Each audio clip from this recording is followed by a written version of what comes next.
Bonjour à tous, c'est Jojo, on se retrouve aujourd'hui pour une toute nouvelle histoire d'horreur présentée par Angie. N'oubliez pas que ces histoires peuvent arriver à n'importe qui d'entre vous, personne n'est à l'abri de vivre un jour la même histoire qu'Angie. Cette histoire s'appelle Frayeur nocturne. Plongez-vous dans le noir et c'est parti. Ma première fois en ce charmant petit lieu qui Reddit pour parler de choses pas charmantes du tout. Pour placer un peu le contexte, j'ai récemment déménagé pour suivre mes parents, dont l'un d'eux a récemment été muté dans un village de campagne. Nous avons acheté une vieille maison, style ancien corps de ferme, avec une mini-grange, dans un petit bled perdu au milieu de nulle part. C'est pas nécessairement ce que j'aurais choisi, mais le coin a l'air sympa. Le quartier est calme, c'est juste un groupe d'une dizaine de maisons, entre des champs et une route moyennement fréquentée. Les gens ont l'air gentils, bref, tout va bien. Les jours passent, après l'emménagement, c'est le bordel. Avec les travaux, mais on s'y habitue. Je commence à reprendre mes petites habitudes dans ma chambre, c'est-à-dire que je me couche tard. Je passe le temps à traîner sur les réseaux, je parle avec des amis, je me perds sur YouTube, classique quoi. Et puis, avant d'aller dormir, je descends en toilette et puis je vais me coucher. Problème, ma chambre est la seule pièce de l'étage, le reste n'étant pas encore emménagé. Je dois traverser toute ma maison pour aller dans la salle de bain. La maison est tout en longueur, donc je dois traverser le salon, la cuisine et un couloir pour arriver à la salle de bain.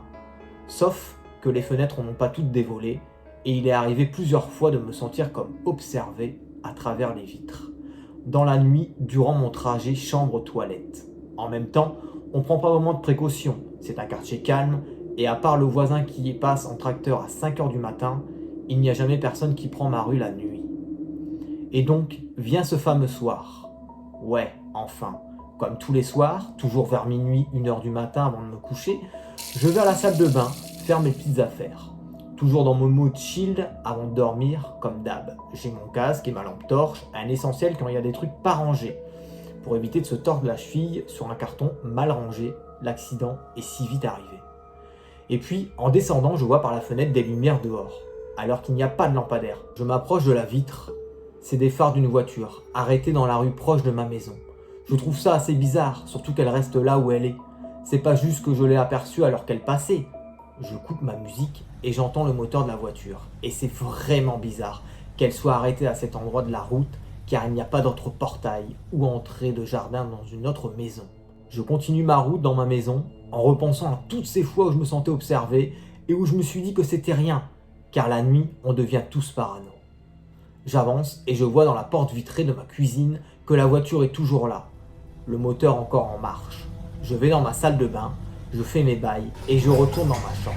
Et enfin, j'entends la voiture partir. 2 jours plus tard, ma sœur aînée est venue passer le week-end chez moi et le midi, elle m'a fait remarquer que 2 policiers discutent avec un de mes voisins. Puis, les policiers ont parlé avec d'autres gens du quartier, dont mes parents. Et là, incroyable, on apprend que des voisins un peu plus loin ont été cambriolés 2 jours plus tôt dans la nuit, vers 10h du matin, alors que les gens étaient chez des amis. Je n'ai pas eu ces infos tout de suite, j'en ai entendu parler que le soir, pendant le repas. Bien après le départ des policiers, j'ai rien dit, mais j'ai immédiatement compris que ça avait un lien avec la voiture chelou que j'ai vue. Ce qui voulait dire que le gars avait sûrement dû repérer mon quartier, et potentiellement ma maison. Et qu'il, ou elle, je n'en sais rien, allait cambrioler ma maison dans la nuit, vu qu'il campait devant chez moi avec sa voiture.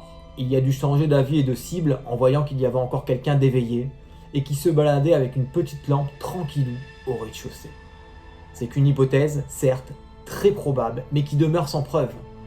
Ce dont je suis sûr, c'est qu'il y avait bien quelqu'un à 1h du matin qui regardait ma maison depuis l'intérieur de sa voiture. Pendant au moins 5 minutes, voire plus, s'il était déjà là avant que je descende. Déjà que je n'étais pas très à l'aise avec le déménagement, cette histoire me rassure en rien. Voilà les amis, vous avez découvert l'histoire de Angie, frayeur nocturne. Cette histoire, comme je vous ai dit, peut arriver à n'importe qui d'entre nous. Même si nous sommes dans un village paumé, dans une ville où il y a très peu d'habitants, personne n'est à l'abri. Méfiez-vous toujours des apparences. J'espère que cette histoire vous aura plu. On se retrouve très vite pour une nouvelle histoire. Portez-vous bien et regardez par la fenêtre si personne ne vous y attend. À bientôt.